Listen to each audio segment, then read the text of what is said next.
مسند احمد میں حضرت ام ہانی رضی اللہ عنہ فرماتی ہیں کہ ایک مرتبہ نبی مکرم صلی اللہ علیہ وآلہ وسلم تشریف لائے۔ میں نے عرض کیا، یا رسول اللہ صلی اللہ علیہ وآلہ وسلم، بوڑھی ہو گئی ہوں اور ضعیف ہوں، کوئی ایسا عمل بتا دیجئے کہ بیٹھے بیٹھے کرتی رہا کروں۔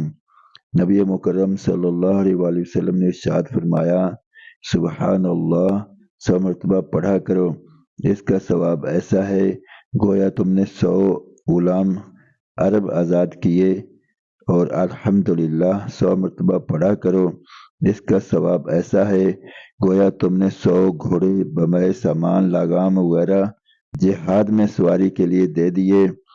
اللہ اکبر 100 مرتبہ پڑھا کرو، یہ ایسا ہے گویا تم نے 100 اونٹ قربانی میں ذبح کیے اور وہ قبول ہو گئے۔ اور لا الہ الا اللہ 100 مرتبہ پڑھا کرو، اس کا ثواب تو تمام آسمان و زمین کے درمیان کو بھر دیتا ہے۔ اس سے بڑھ کر کسی کا کوئی عمل نہیں جو مقبول ہو۔ حضرت ابو رافع رضی اللہ عنہ کی بیوی حضرت سلمہ رضی اللہ عنہا نے بھی نبی مکرم صلی اللہ علیہ وآلہ وسلم سے عرض کیا کہ مجھے کوئی وظیفہ مختصر سا بتا دیجئے، زیادہ لمبا نہ ہو۔ نبی مکرم صلی اللہ علیہ وآلہ وسلم نے ارشاد فرمایا، 10 مرتبہ اللہ اکبر پڑھا کرو۔ حق تعالیٰ جل شانہ اس کے جواب میں فرماتے ہیں کہ یہ میرے لیے ہے، پھر سبحان اللہ 10 مرتبہ کہا کرو۔ پھر حق تعالیٰ جل شانہ یہی فرماتے ہیں کہ یہ میرے لیے ہے، پھر اللہ مغفر لی 10 مرتبہ پڑھا کرو۔ حق تعالیٰ جل شانہ فرماتے ہیں کہ ہاں میں نے مغفرت کر دی۔ 10 مرتبہ تم اللہ مغفر لی کہو، 10 مرتبہ حق تعالیٰ جل شانہ فرماتے ہیں کہ میں نے مغفرت کر دی۔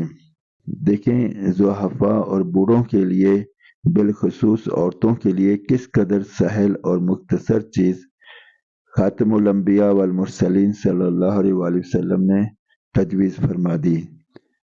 ایسی مختصر چیزوں پر جن میں نہ زیادہ مشقت ہے، نہ چلنا پھرنا ہے، کتنے بڑے ثوابوں کا وعدہ ہے، کتنی کم نصیبی ہوگی اگر ان کو وصول نہ کیا جائے۔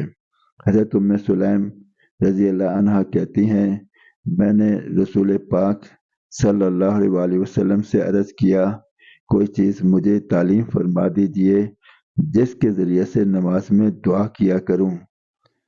نبی مکرم صلی اللہ علیہ وآلہ وسلم نے ارشاد فرمایا، سبحان اللہ، الحمدللہ، اللہ اکبر 10 مرتبہ پڑھا کرو، اور جو چاہے اس کے بعد دعا کیا کرو۔ دوسری حدیث میں اس کے بعد یہ ارشاد ہے کہ جو چاہے دعا کرو۔ حق تعالیٰ جل شانہ اس دعا پر فرماتے ہیں کہ ہاں ہاں میں نے قبول کی۔ کتنے سہل اور معمولی الفاظ ہیں جن کو نہ یاد کرنا پڑتا ہے، نہ ان میں کوئی محنت اٹھانی پڑتی ہے۔